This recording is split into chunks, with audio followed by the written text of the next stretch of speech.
siapa orang Islam bersalaman dengan saudara dia kemudian mengatakan Allahumma salli ala Sayyidina Muhammad wa ala ali Sayyidina Muhammad, belum sempat dia putuskan pisah salam tadi tu, Allah ampun dosa dia yang lalu dan yang kemudian. Assalamualaikum warahmatullahi wabarakatuh. Kami dari kelompok 6 yang beranggotakan saya Wandi Saputra dan teman-teman saya. Kami akan menjelaskan tentang GATT, WTO dan OPEC. Assalamualaikum warahmatullahi wabarakatuh. Saya M. Nur Fikri Ramadan dari kelompok 6 akan sedikit menjelaskan tentang organisasi GATT. Jadi sebelum dimulai penjelasannya, apakah kalian sudah mengetahui tentang organisasi ini? Belum? Ya sudah. Langsung saja saya akan menjelaskan tentang organisasi ini. GATT, kepanjangannya adalah General Agreement on Tariff and Trade. GATT merupakan perjanjian multilateral yang menentukan aturan-aturan bagi pelaksanaan perdagangan internasional. Pada perkembangannya, GATT berhasil menjadi forum resmi antar pemerintah dunia untuk membahas permasalahan dan solusi perdagangan internasional. GATT terbentuk setelah Perang Dunia II berakhir. Keadaan sosial, politik, dan ekonomi yang kacau mendorong negara-negara di dunia untuk saling bekerja sama demi mengatasi krisis dalam negeri. Selain itu, latar belakang pembentukan GATT juga dipengaruhi oleh keinginan dari negara-negara dunia untuk melakukan negosiasi terhadap perdagangan bebas internasional. GATT secara resmi terbentuk melalui kesepakatan 23 negara pada tanggal 30 Oktober tahun 1947 di Jenewa, Swiss hingga tahun 1994. GATT memiliki jumlah anggota sebanyak lebih dari 128 negara. Secara umum, pembentukan GATT bertujuan untuk menciptakan iklim perdagangan internasional yang aman bagi pelaku bisnis serta mewujudkan liberalisasi perdagangan. Beberapa tujuan pembentukan GATT yakni yang pertama meningkatkan kesempatan kerja, yang kedua memperluas produksi dan pertukaran barang, ketiga menghapus perlakuan diskriminasi dalam perdagangan internasional, keempat memecahkan masalah dan hambatan dalam perdagangan internasional, yang kelima meningkatkan efisiensi penggunaan sumber daya yang ada di dunia. Prinsip GATT menerapkan beberapa prinsip utama untuk mencapai tujuannya. Prinsip utama GATT sebagai berikut. Prinsip Most Favored Nations atau yang disebut juga dengan MFN, yaitu prinsip non-diskriminatif dalam menjalankan perdagangan internasional. Prinsip National Treatment, yaitu prinsip yang mengatur produk hasil impor harus diperlakukan sama dengan produk dalam negeri. Prinsip Transparansi, yaitu prinsip keterbukaan antar negara anggota GATT.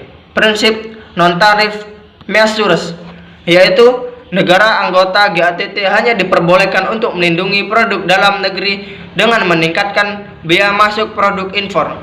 Prinsip Quantitative Restriction, yaitu negara anggota GATT tidak diperbolehkan melakukan pembatasan kuota terhadap perdagangan internasional.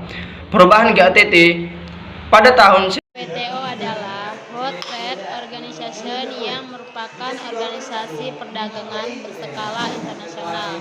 Tugas utama dari forum berikut yaitu mengatur kedamaian ekonomi antar negara di seluruh dunia.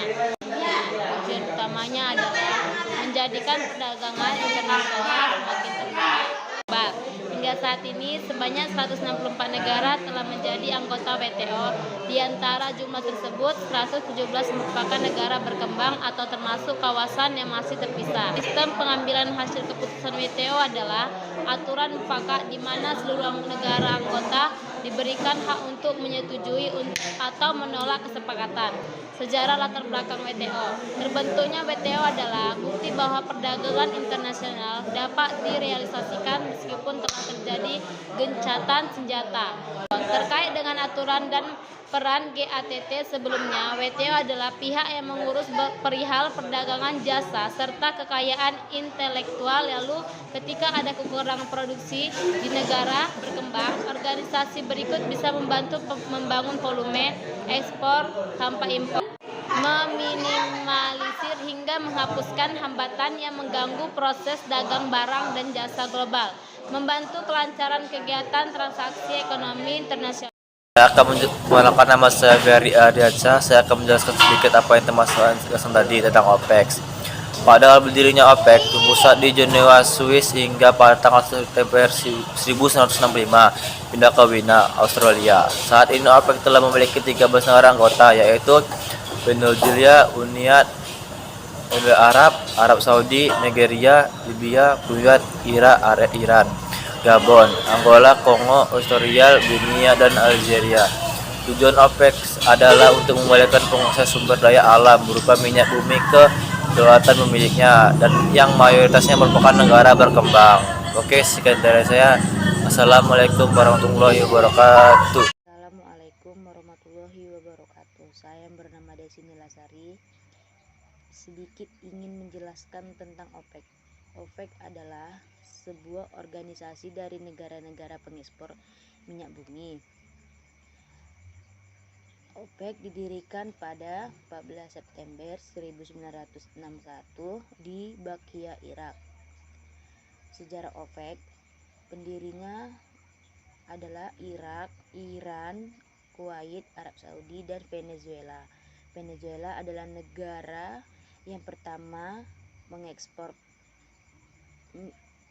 pelopor pembentuk organisasi OPEC dengan mendekati Irak, Gabon, Libya, Kuwait, dan Arab Saudi di tahun 1949. OPEC adalah menegosiasikan masalah-masalah. Sekian hasil kerja kelompok kami. Kami sudahi dengan wassalamualaikum warahmatullahi wabarakatuh.